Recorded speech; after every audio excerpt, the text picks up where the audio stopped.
Vamos a irnos a otro poder, porque aquí estamos definiendo diferentes poderes, el económico, el político. Tú has hablado del poder funcionarial, que vamos a tratar también luego. Pero están las élites religiosas también, que en España históricamente han tenido mucha influencia, ¿no? Con el Opus como ese organismo que, digamos que en la calle siempre ha sido percibido como que maneja el poder en la sombra en muchos casos. ¿Es un mito o es realmente así? Se hace muy difícil de rastrear. Yo siempre he trabajado con fuentes oficiales y para designar quién es o no miembro del Opus es prácticamente imposible de confirmar. Yo, por ejemplo, para saber o poder decir que Luis de Guindos, exministro de Economía, era cercano o miembro al Opus Dei, pues lo que hice fue ver que él había trabajado en la Universidad de Navarra como profesor, no es suficiente, que había ido a la beatificación de Álvaro del Portillo en compañía de Jorge Fernández Díaz, y bueno, pues esos dos indicios pueden servirme no para confirmar que es Opus, pero como mínimo simpatizante es. La categoría es muy difusa. Es una red muy descentralizada, absolutamente elitista desde la idea inicial de José María Escrivá de Balaguer, que ya a finales de la República... Hablamos del fundador del Opus Dei. El fundador del Opus Dei, ¿no? Que él se apellidaba Escrivá con B y se cambió, según cuenta Jesús Infante en un libro no hagiográfico sobre él, se lo cambió a Escrivá porque le sonaba mejor, tenía un sonido como más noble. Él perseguía a los primeros ministros franquistas para que financiaran o le ayudaran a que la obra se colocara.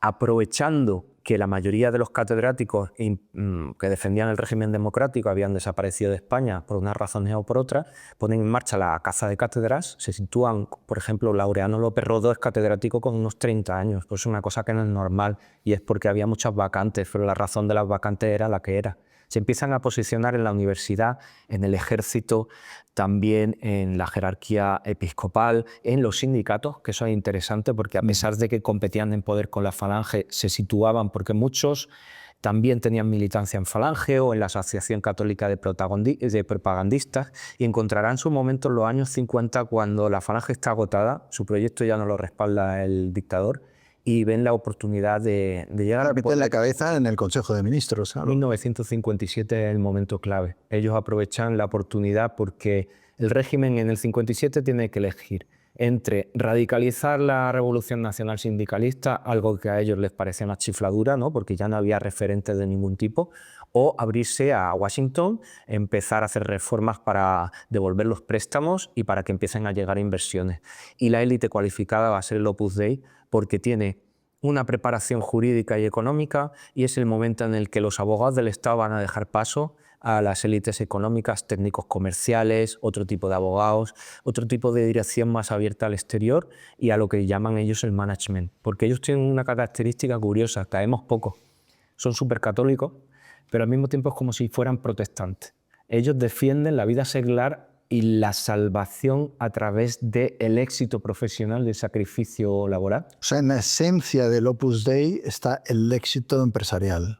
Es la transición rápida del catolicismo al protestantismo empresarial. Sí, y por eso te encuentras a muchas personas en cargos importantes de empresas que pertenecen a la obra. Claro, es que la aceleración de la industrialización y la financiarización del capitalismo con ellos tenía esa ideología detrás. Y de hecho la palabra milagro español, tan católica, Sí. Lo que eso es un sustrato ideológico para entender la aceleración del capitalismo a partir de 1959. Pero esos ministros y esos directivos privados que estaban allí, o esas universidades como IESE que van naciendo, que curiosamente cuando nace IESE, nace ESADE para hacer competencia, ¿no? Con ideas parecidas de los jesuitas. Lo que están intentando es modernizar el catolicismo tan asociado a ese pasado de culpa, de ver los intereses como algo un tanto propio de judío avaro, a ver cómo la industrialización puede salvar a España, crear riqueza, y crear riqueza deja de ser pecado, sino que lo que muestra es la idea esta del calvinismo, que si estamos creando riqueza es porque estamos predestinados a salvarnos, y en cierto modo ya la riqueza no tiene que darnos vergüenza, ya tiene que hacernos sentirnos orgullosos.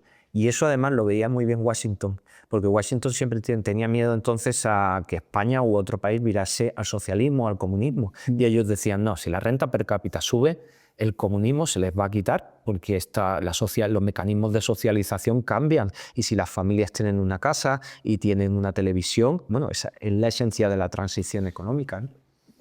¿Por qué esa ocultación en los numerarios? ¿Por qué,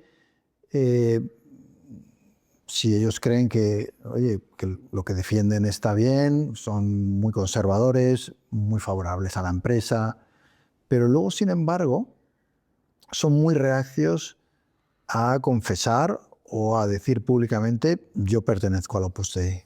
¿A qué se debe esto? A veces lo hacen con orgullo, ¿no? Como por ejemplo el responsable o la persona, el intermediario que ha sido nombrado para mediar entre la jerarquía episcopal y el Estado por el tema de los crímenes, de Los abusos. los abusos. Él ha dicho, oye, yo soy más fiable porque soy del Opus Dei y por eso precisamente me voy a volcar. Hay personas que lo dicen con orgullo, pero yo no sé si es una consigna interna, no de ser élite secreta, pero sí discreta. Quizá eso favorece en algunos aspectos las transacciones o la organización. Para mí, saber quién es y quién no es siempre es un reto, porque al final la categoría de simpatizante pero no miembro, numerario, que en definitiva es una persona que vive en casas comunes, que dona el sueldo, ¿no?, a la causa, a la obra, y supernumerario, que es una persona que forma parte del Opus Dei pero tiene su vida familiar, que puede ser absolutamente normal, lleva a que entre simpatizantes, numerarios y supernumerarios tú no tengas ahí una categoría fija de miembro del Opus Dei, ¿no? Hay gente que los considera una secta. Desde el punto de vista sociológico son considerados iglesia. Es verdad que como hoy día hay tantas corrientes católicas, digamos, integristas compitiendo, como el Yunque, como los Legionarios de Cristo, como el Camino Neocatecumenal, los conocidos como Kikos, curiosamente se llaman sectas, cuando profundizas un poco, se llaman sectas entre ellos, de manera despectiva. Dice, esta es una secta, estos tienen un líder determinado, estos no están aprobados. Porque hay una competencia entre esos grupos. Hay una competencia porque además todos ellos tienen un carácter elitista. Tú no puedes entrar en el Opus Dei procediendo de cualquier sector, pues también tú compites en recursos, ¿no? Entonces, en ese sentido, bueno, el carácter de secta es relativo. Ahora, con los cambios que ha hecho el Papa Francisco, sí se encaminan a esa consideración, digamos, mucho más, pero hay mecanismos de coerción internos y, digamos, en términos en Román Paladino, de lavado de cerebro, que sí que parece que son los propios de una secta. Hay libros escritos por el fundador en los que se recomienda que si tú tienes una duda existencial, moral, amorosa o sexual, esa duda no la tienes que resolver tú, la tiene que resolver, entre comillas, un superior. Entonces se te recomienda tomar una nota y esa nota ya la vas a discutir tú con una persona que va a, bueno, supongo que a darte consigna o consejo, y en cierto modo somos seres humanos que queremos quitarnos la angustia vital, con lo cual son mecanismos de cohesión que favorecen que vayan todos a una. Pero hombre, son mecanismos que como mínimo parecen un tanto limitadores de la libertad individual, del derecho a equivocarte y del hecho de que somos personas que estamos sembrados de dudas y preocupaciones, ¿no? ¿El Opus ha perdido influencia dentro de las élites o sigue siendo, tú crees, importante?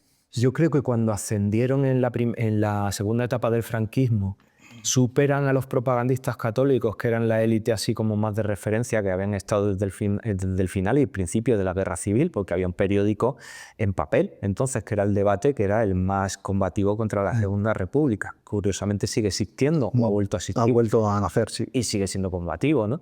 El Opus Dei entonces sí que estaban metidos por todos lados. En la escopeta nacional, Luis García Berlanga va contando, ¿no?, esa cierta teoría de la conspiración que hace pensar que el Opus está por todas partes. Pero en el gobierno de Rajoy, cuando llegó después de Zapatero, ya contaban que ya había otros grupos que por lo visto hacía echar de menos el conservadurismo del Opus Dei, porque ya estaba el Camino Neocatecumenal, Legionarios, ¿no?, que tienen en Madrid una propia universidad, y otros grupos que ahora pues están más cerca de lo que llamamos extrema derecha, que son aún más radicales. Pero yo creo que el peso en la empresa comunicativa, la empresa industrial y bancaria del Opus Dei sigue siendo muy importante. El IBEX, de la misma manera que hablamos del Opus como algo que en la conversación de la calle enseguida la gente identifica con poder y con élites, Del IBEX se habla también como una cosa conjunta, ¿no? El IBEX, ¿no? O el IBEX hace esto, o el IBEX hace el otro. Al final no dejan de ser el conjunto de las empresas con mayor valoración bursátil del país, ¿no? ¿Hasta qué punto están coordinadas o van por libre? Precisamente por lo que tú decías antes, ¿no? De que han cambiado mucho las cosas, ahora tienen inversores extranjeros. No parece que sea un bloque de élite que tome decisiones consensuadas o coordinadas. Yo creo que hablar del IBEX como una unidad de acción es una consigna política. Lo veo más como propaganda. No creo que algo tan complejo se pueda reducir a un grupo de 35 dirigentes que dicen, bueno, ¿y ahora qué vamos a hacer? ¿No? Es verdad que hay intereses comunes, pero hay distintos sectores. Unos son estratégicos, otros están más o menos abiertos a la competencia, otros están más penetrados por inversiones extranjeras. No es lo mismo que entre un fondo como BlackRock que entre un fondo soberano.